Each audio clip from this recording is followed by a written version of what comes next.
It's now my honor and great pleasure to introduce our main commencement speaker. Jefferson Smith was born in Portland, Oregon. After attending Grant High School and the University of Oregon, Jefferson graduated from Harvard Law School. He became a nonprofit entrepreneur and gathered friends together to start the Oregon Bus Project, a national model of hands-on democracy for the next generation.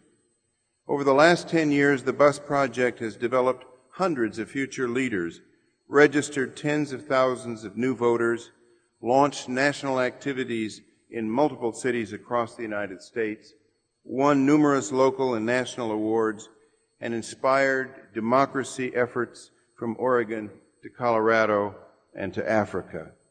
In 2008, he was elected to represent East Portland in the House of Representatives of the Oregon Legislature, and he was re-elected in 2010. He successfully worked on the landmark water investment program, the Cool Schools Retrofitting and Jobs program, and the Grow Oregon Economic Gardening Plan for homegrown Oregon businesses.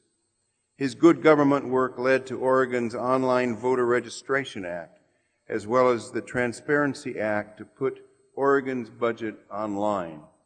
He advanced one of the state's first efforts to curb human trafficking and serves on several legislative committees. Representative Smith lives in East Portland with his wife, Kathy.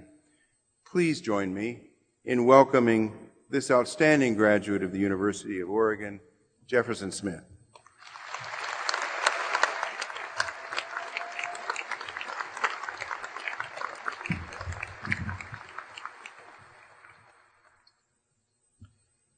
Michelle Obama could not be here this morning. But my name is Jefferson Smith, and class of 2012, friends, family, and faculty, I am an Oregon Duck.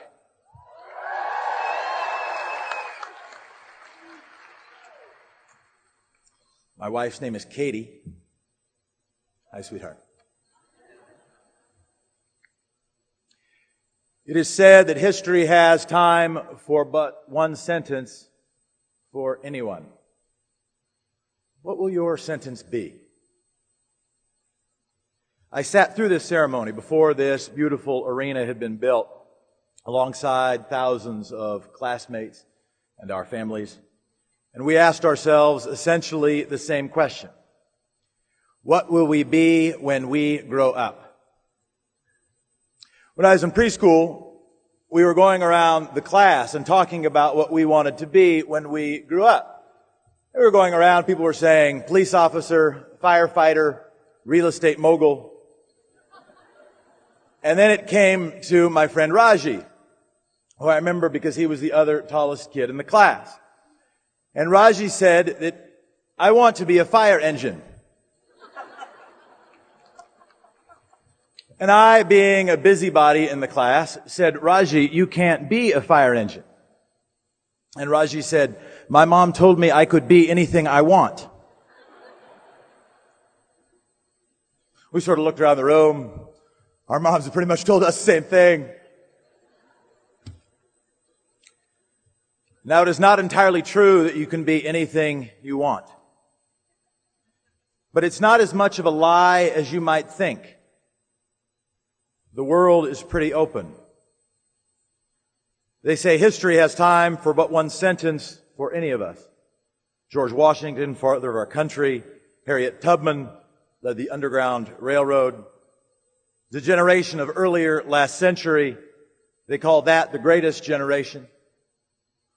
Raji's a fire engine. What will your sentence be? I know I'm supposed to come up here and tell you the many opportunities before you, and I'll say something about that. But I want to say something else. You might be screwed.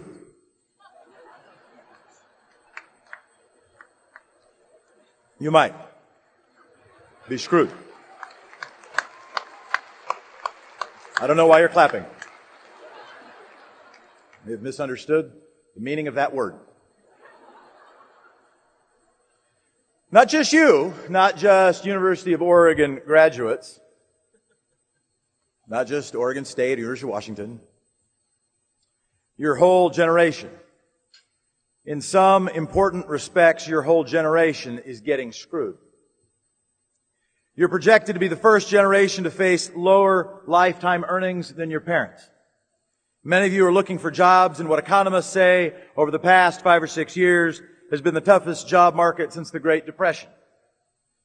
Your generation faces the greatest wealth disparities since before World War II.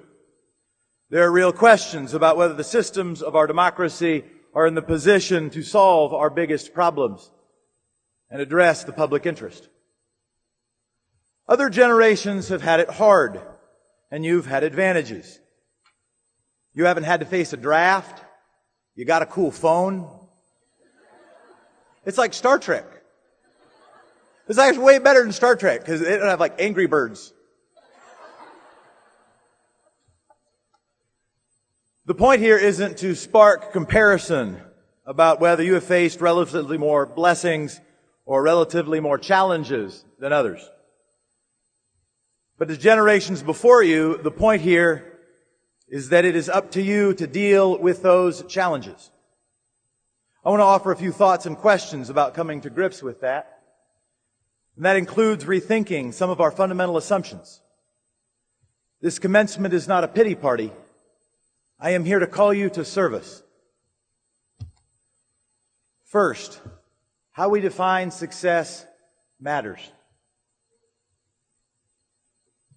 Do we measure it materially, externally, by our houses, our cars, our consumer electronics, the distance of our vacations? Or more from within, in core purpose?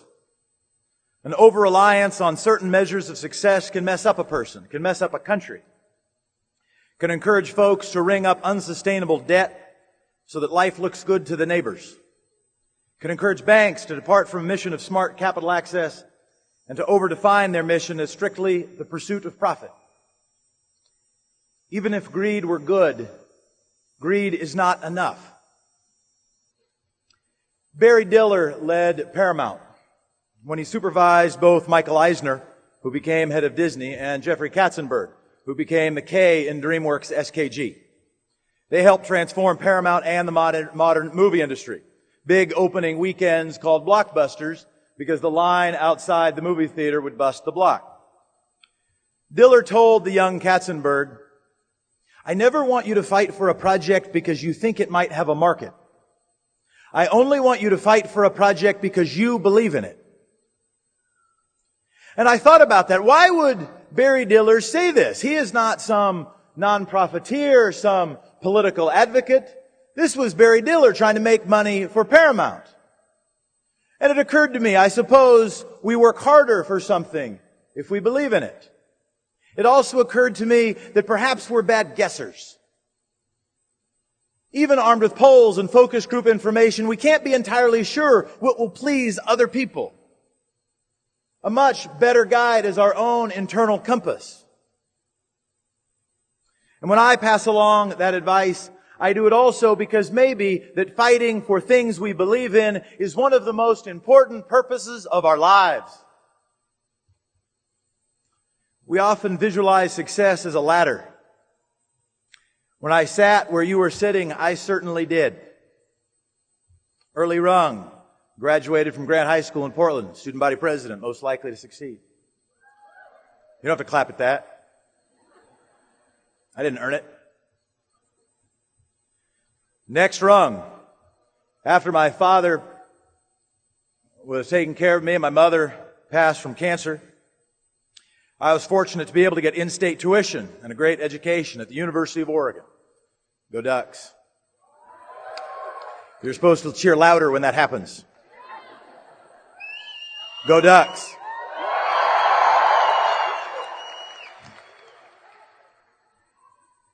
I wanted to go to law school, and I got into the best one I could. Next rung, Harvard. Graduated pretty near the top of my class. Got a job with the highest paying law firm I could find in Manhattan because it was the highest paying law firm I could find. Next rung. More and more of their work was becoming big tobacco defense.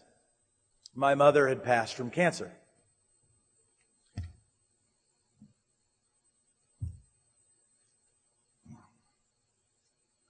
On one of my first Sunday evenings in New York, I didn't know my way around, and I walked to a nearby McDonald's. The place was filled with families in their Sunday best, having come from the church around the corner. I was standing in line next to a family. African-American man, Latina wife, 2 small children. The kids were asking their dad for Happy Meals. And the dad said, "No, you can have cheeseburgers." And the kids did what I would have done. They asked their mother.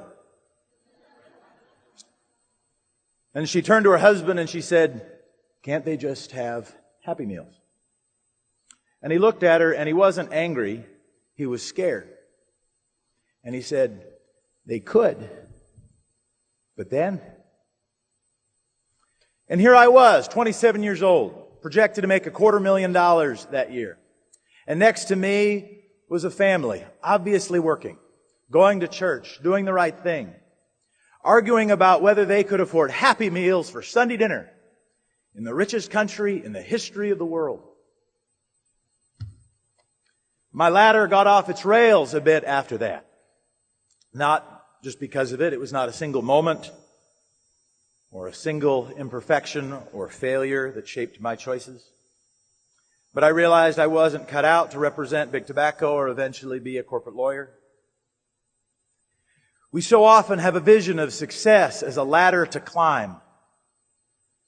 But there is no ladder. And it has no top.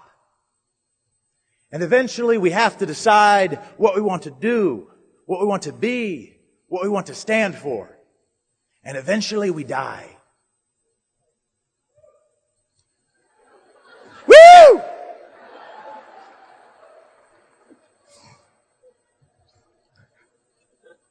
I think you misunderstand the meaning of that word. Or maybe you understand it exactly right. None of us reach much success alone, and we need not define success limited to what we do by ourselves. I attended a thank you party for politicians who had run for office in 2010 and lost. And I was asked to say something at what amounted to a political wake. And I said, none of us in this room will be George Washington. None of us will be Indira Gandhi. If we define our success by the station that we reach, we can't win. But if we define success by the movements in which we participate, in what we stand for, in what we work towards, we can't lose.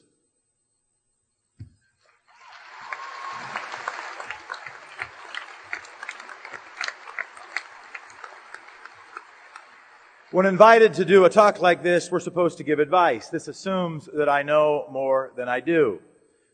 But here's what I think. My advice for how we might get unscrewed. Work hard. Define success more meaningfully. Work together. You can't do anything you want, but you can do more than you think. Find what you care about, what you can do, what you can get good at, and do that. Don't just think about what already exists. Think about what doesn't, and do that. Don't just choose between your creative brain and your logical brain. The future belongs to those who can use their whole brain. Not just being tools of machines or raging against machines, but building new machines. And consider not only how to serve yourself, but how to serve. We need you. After taking so many tests over the past several years, you have some more important questions to answer going forward as I close. What will you do? If it takes 10,000 hours to get really good at something, what is worth your 10,000 hours? What will be success for you? Not just what you can get, but what you can accomplish. How might you find things that are worth fighting for? What can we create? Not just by and for ourselves, but together. How can you and how will you help get us unscrewed? Can you be the next greatest generation? When historians are writing about the 21st century, what will they write about? And what will they write about you?